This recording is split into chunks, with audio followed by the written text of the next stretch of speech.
All right, so Soji, given your experience in the UNICEF, and you were talking about this recently in other panels, and this is again something we've put together on short notice because we've received a lot of questions on this. So we're going to hear a little bit from his perspective on Africa's health emergencies and challenges it's dealt with in the past, and then I'm sure there are other people in the room that have some questions and comments on this.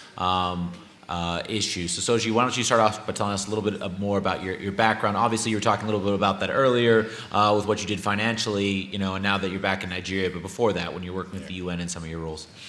Thank you very much. I want to just say that this is, there's a bit of my past that tends to catch up with me, wherever I find myself.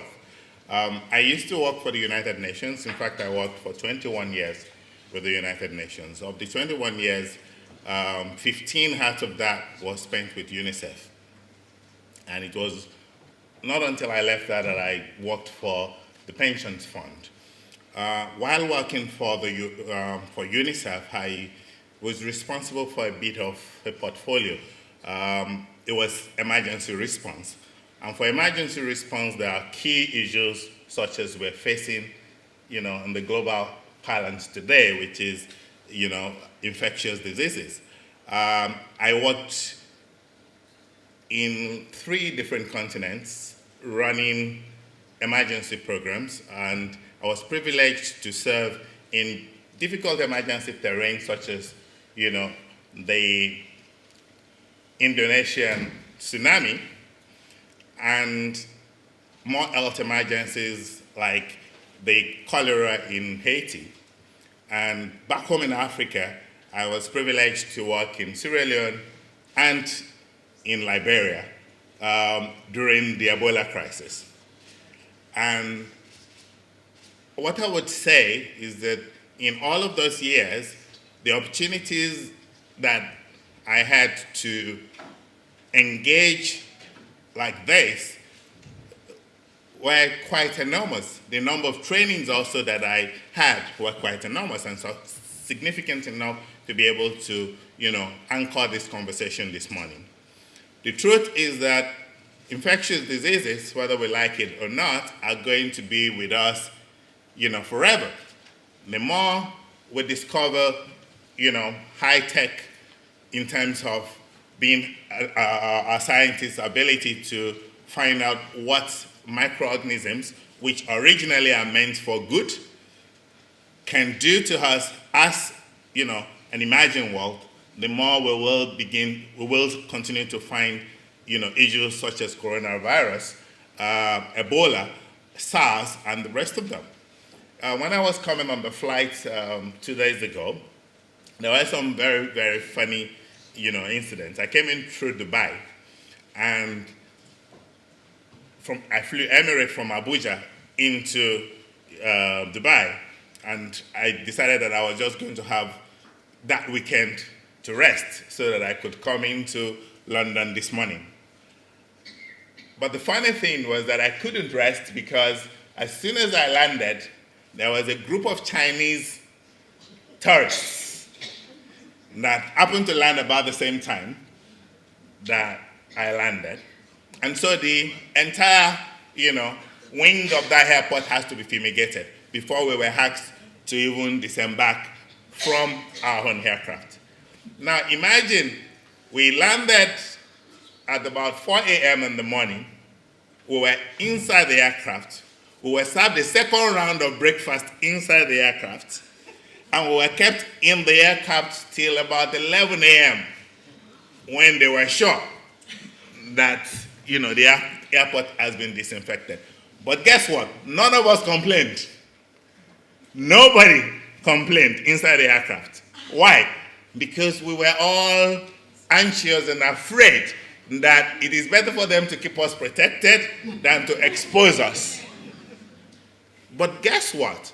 in all of this, when you look at the reports that we've been getting, this is the one time in the world that the world has social media exposure in such a way that has never happened before in the history of mankind. Even for plagues that are worse than coronavirus, even for SARS just, a decade ago, that has a higher mortality rate, a higher fatality rate, we never got this kind of information that we're getting now. So it depends on how we perceive this information. Some of us didn't want to come to this gathering today. A lot of people canceled online. If you go to our Eventbrite page, you will see a lot of cancellations because people just didn't want to take the risk for the kind of things that they're hearing. But the truth is that only one situation that the world has found itself is spinning the world in a manner that has never been seen before, just because information is now easily available. Unfortunately for us as a world, we have chosen to ignore the common sense in the information. We are comparing ourselves with what we knew now versus what we knew in the years before, and we are living in the past. We've refused to understand that there are more serious challenges in the world today. There are more serious death threats on our hands today. There are diseases that are killing people by the hour, yet they are not being given that kind of exposure and coverage that makes us think that this is the end, and it's just like the rest of us just needs to get ready. When is it going to be our turn? And it should not be. Unfortunately for us as grown people and as people who understood how diseases are transmitted, especially for communicable diseases. And I'm speaking from an informed angle. I actually am on the board of the Nigerian Institute for Medical Research. I have a master's in public health, and I have sufficient information in infectious diseases to be able to speak on this topic. I can tell you categorically that the world has overrated coronavirus. And it is the overrating of coronavirus that is causing the fear rather than the level of increased preparedness that we have today. Before you say something, Joseph, let me say this clearly. In 2013, when Ebola first came to Nigeria, the index case happened in Lagos. I was in Abuja, and I was on the UN response team that first met with the Dr. Dadevo, that attended to the index case. And when we were sitting on the emergency response panel, we were not aware that Dr. Dadevo was positive at that time. So all of us that are in that room could have been easily infected. We were quarantined when, she tested positive. So I've gotten that close to understand and not take lightly any of these, events. I ended up being on the Nigeria response team to Liberia, because immediately we handled that index case. We handled a second case in Port Harcourt, which is like 1 hour flight away from Lagos, and which was also connected to that index case. We became like the mini experts in the country. So everybody who needed help, the Minister of Health was just saying, you guys go and help them. And we went to Sierra Leone, we went to Liberia. We even went again back to the Congo when the Congo case, became escalated. So I've been in that environment, and I understand why people are worried. I mean, when you see somebody says Dr. Dadevo, who you were sitting with, 4 days ago, is, in isolation and fighting for her life. What happens to you? You're quarantined, and you're waiting that even if you sneeze, something could be wrong. You understand what I'm saying? Yeah. So there's no reason why, people should not be, scared. But the point is, there is every good reason to understand that this will go away. Well, thank you for that. And, I noticed just in this session, just what you were speaking, there was much more coughing. I don't know if it was subconscious or what than any of the other panels. But let's have some reactions. I just want to poll the audience to some of the ideas that you had there. I'm interested. How many people here, by a show of hands, are obviously we're all concerned to some extent, right? Is there anybody here who's just not worried about this at all, right? We're all not at all, zero. Really? Okay. Conversely, so that's about maybe 25%. All right. Who is concerned? They're concerned about the coronavirus. All right, a few people. Okay, well, about the same actually there. All right. How about, are they very concerned? Do you have a mask? You have 4 bottles of hand sanitizer? All right. Yeah. Okay. There we go. Honesty. Hey, I bought a mask just in case. So I'll be honest with that. So I just wanted to poll people on that. So it seems like actually the room is a little bit divided there on that issue. But a lot of people seem to agree with what you were saying about that the hype is a little bit overblown, because as you pointed out, I was in Africa in 2009 when we had that epidemic. I was in Egypt, and we didn't have social media. We didn't have the Twitter, the Instagram to kind of make these phenomenon into I don't know if it's yet a global pandemic, but definitely to create a global panic. We've definitely reached a global panic in our reaction to this. So that's one thing to say that's kind of overblown. But it's another question to ask. And I'm conscious of your role with the Nigerian Medical Research Board. Do you think African countries, with Nigeria the first country in sub-Saharan Africa, I believe, to have had a confirmed coronavirus case? There have been, I believe, 2 prior in Egypt, but that's not in sub-Saharan Africa. Do you think African countries, and Nigeria in particular, are ready for this? And do you think there's any lessons learned from what you were talking about, from the Ebola crisis, that maybe African countries are in some ways better prepared? I remember when Ebola, getting off the plane in many African countries, they were quite ready with someone with that signature reader to figure out your temperature and so forth. And there's people right now, I'm sure, getting off the planes from Italy here at Heathrow, and there's none of those precautions in place. So maybe the more limited number of air travelers to African airports may actually help them in dealing with this crisis. But I'd love to hear your thoughts. Thank you very much. The first thing I'd like to say is that the World Health Organization, WHO, is the organization set up by the United Nations to handle such matters. And they have said again and again that this is not a pandemic. In fact, they refuse to give it a pandemic name. That's why the COVID-19 was the medical name.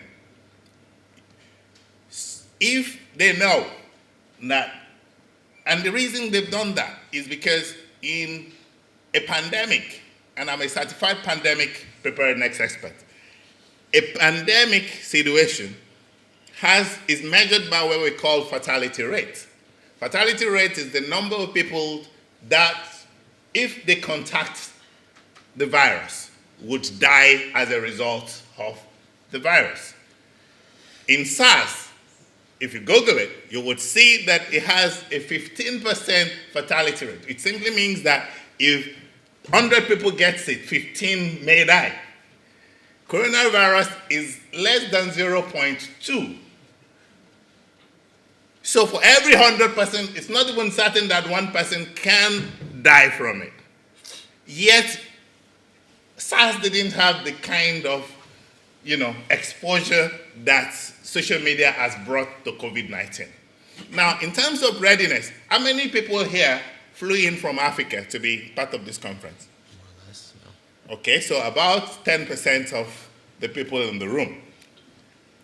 Now, using that same number, 10% in the room means that you're already over and above even the fatality rate, of a SARS pandemic. And yet this is not a pandemic. So let's understand that we cannot continue to just be scared and be afraid and be worried about something that does not even have the indicator of it, the kind of fatality that we are given to it. Now, in terms of readiness of our countries back home in Africa for such, challenges, the problem we have in Africa or anywhere you go is that we use the fire brigade approach. Nigeria was with Ebola crisis, so we thought that we should have everything ready at the push of a button. But when the Italian index case came in, it was not dictated at the airport. In fact, he had already gone to finish his business and then fell sick, and then luckily enough, the doctors taking care of him, because of social media, had also become aware that there are risks associated with people from Italy. So he simply asked the question, this Italian, is he living in Nigeria or did he come in from Italy? And that was what led to the suspecting the case and transferring the case from Ogun State to Lagos State, which is about an hour and a half drive. So you can imagine the number of contacts that person has had before being suspected and being isolated. And that's what could happen in any of our countries. Nigeria is especially a little bit on the sensitive side because of the Ebola experience. But most countries who have not had those challenges will even be worse off than Nigeria in terms of readiness. 3 weeks ago, I was in Joburg, and we were kept inside the aircraft for about 1.5 hours. The screening was done at the door of the aircraft. So before you get down, your temperature was checked, everything was, and then you are kept in a completely different room where your data is also collected, who you're visiting, how long you're going to stay, local contact number. If you don't have a local contact number, they give you a SIM. They give you a SIM right and then, and they force you to install the app on your phone. Do you understand what I'm saying? So that they could track you while you are in Joburg. I was only spending 3 days. I didn't want to buy a SIM. And they said, no, we need to track you. So you understand what I'm saying? So there's countries in Africa, in Egypt, in Morocco, that are doing these already and being very sensitive. But we cannot take it for granted that all of the countries would have the same level of, of readiness. But the world is affected. It's not about African countries. I came in on that flight between Lagos and Dubai. That flight usually is on Sunday evening, so it's usually full to the brim. And I can tell you we were less than a quarter on a 737. So you can imagine an aircraft that has capacity for 390 passengers carrying about 90.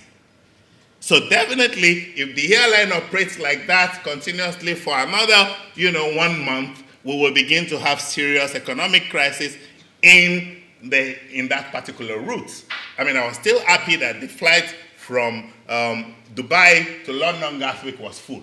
It was even a bigger aircraft, a 530-seater aircraft, and it was full.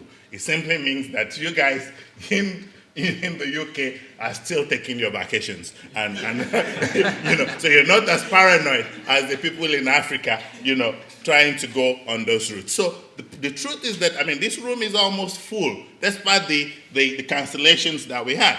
So if there was no coronavirus, maybe the room would have been overbooked in the real sense of it. So, but let's keep hope alive that we will start seeing more of very responsible communications that is telling us that just wash your hand, just use sanitizer, just treat this as the common flu.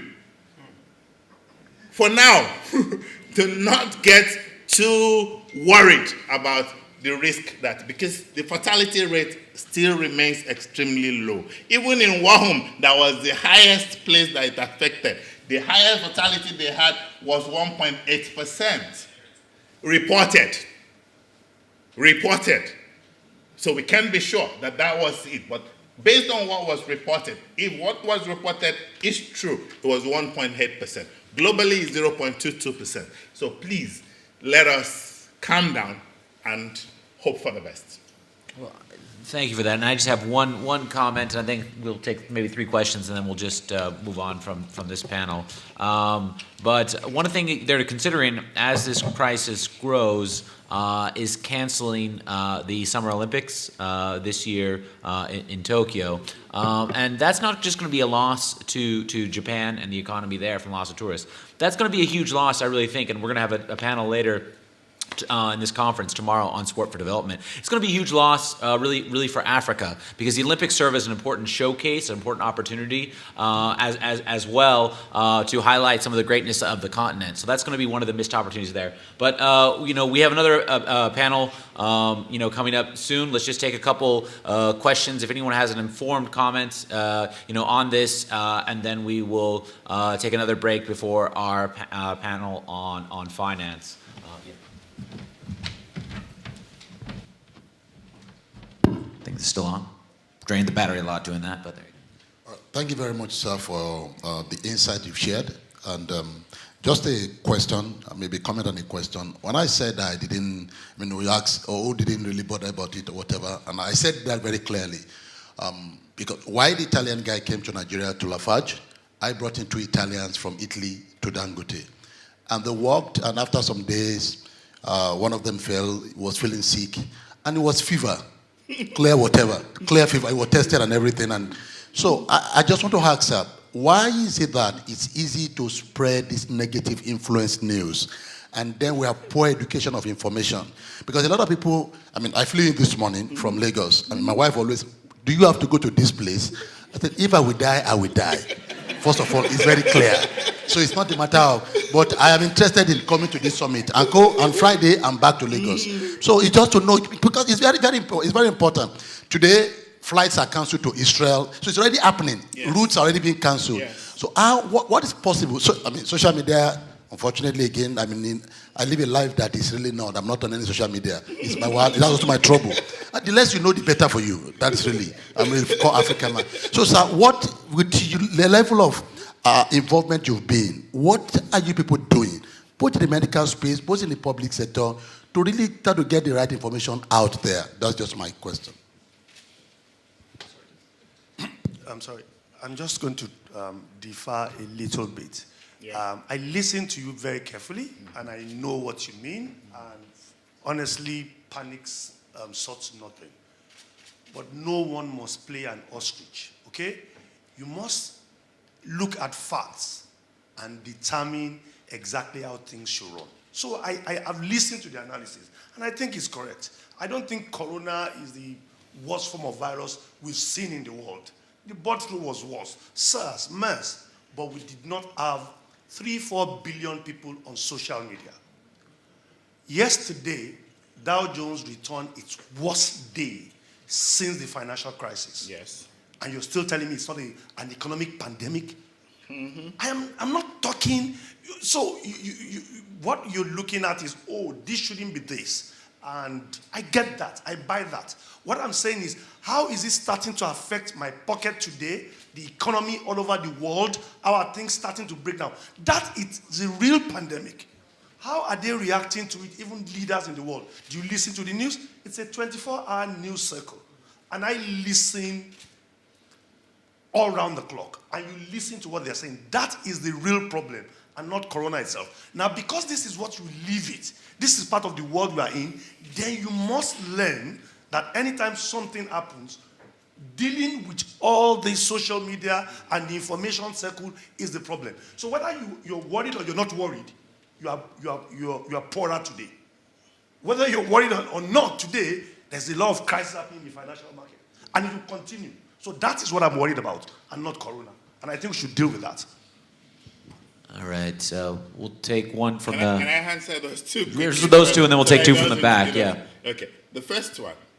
What's the world doing about, the news as it is today? The news has left the newsroom years back, when you and I can push the button and share with 3.5 billion people in the world at the push of the button. That's the size of the Twitter subscribers. So it simply means that no matter what, if President Trump or the Prime Minister of the UK comes on the TV now, less of us will see them than if they tweeted. You understand what I'm saying? So what we're saying in this room is what we can continue to say. Wherever you go to, you have to be the harbinger of that good news, that it's not a death sentence for the world. And coming to my brother who is worried about an economic pandemic, yes. In fact, there is a conspiracy theory that says that that was the origin of all of this mess. Some country thought another one was going to overtake and said, if I bring down the economy of this one, then I maintain my position. That conspiracy theory has not been debunked. So seeing Dow going down, apparently people don't understand that we're no longer operating isolated economies. Whatever happens to one is interconnected with others. You can't have a strong Dow and have an FSC that is down. It's not possible. It's going to go round. And I've seen economic downturns. When I first got on the board of the UN pensions, we lost 10 billion in a span of 3 months, 2007 to 2009. But what did we do immediately? We got back on our leg. What are the opportunities and vehicles that are available? And we began to look at investments that are socially responsible that can turn around our fortune.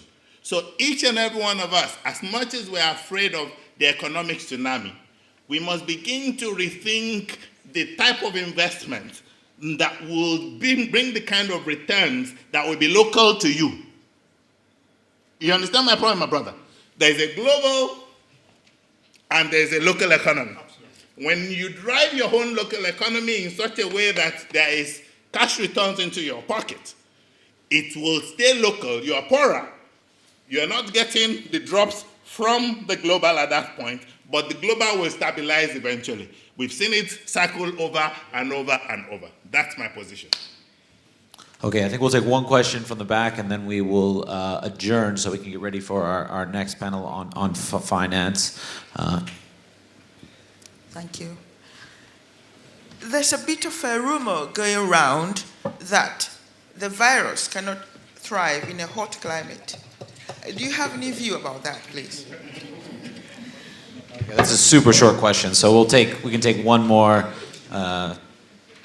question. Okay. All right. By acclamation. Yes. Hi, my name is Deanna. I'm a grad student at Yale University. A question that I have for you is, what can governments do? I know you mentioned that we can, as individuals, go around and explain to people that it's not as big of an issue as it's being made out to be in the media. But what can governments do, either over social media or over broader media, to basically quell the panic that is being spread around the world right now? Okay, please finish on that note, answer those questions, yes. Okay, thank you. The first one about the hot environment. Remember that after the index cases in Africa for Ebola, the first country to pick it in the developed world was the US. In a state that has an average temperature of between 2 and 4 degrees. So if the Ebola virus could thrive in that environment and knock people down there, then I can tell you that what you say is purely a rumor. There is no scientific evidence that it cannot thrive in hot climate. So let's take it as serious in hot climate as we will take it in the hotter climes. The second question about what we do or what government does, I will keep saying this, and I stand to be corrected. Government has a lot to lose because government thrives on thriving economy, irrespective of where it's coming from, whether it's private sector, whether it's social sector, whatever the sector is. If government does not begin to send the right narratives out and calming, the environment and letting people know, White House was doing daily broadcasts, but they stopped the daily.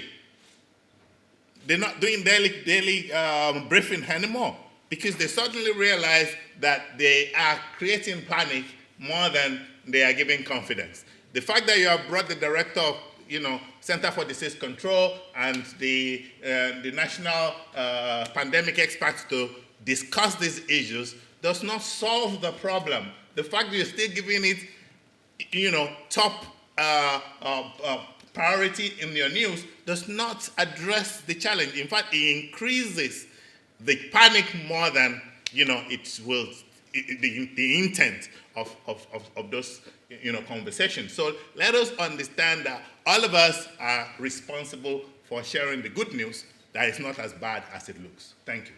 All right, let's give this speaker a warm round of applause, and to all those who commented. We're going to take a brief break right now to change the room around a little bit for the finance panel, which we're all looking forward to. So please take this moment if you need to refresh, and we'll be back shortly.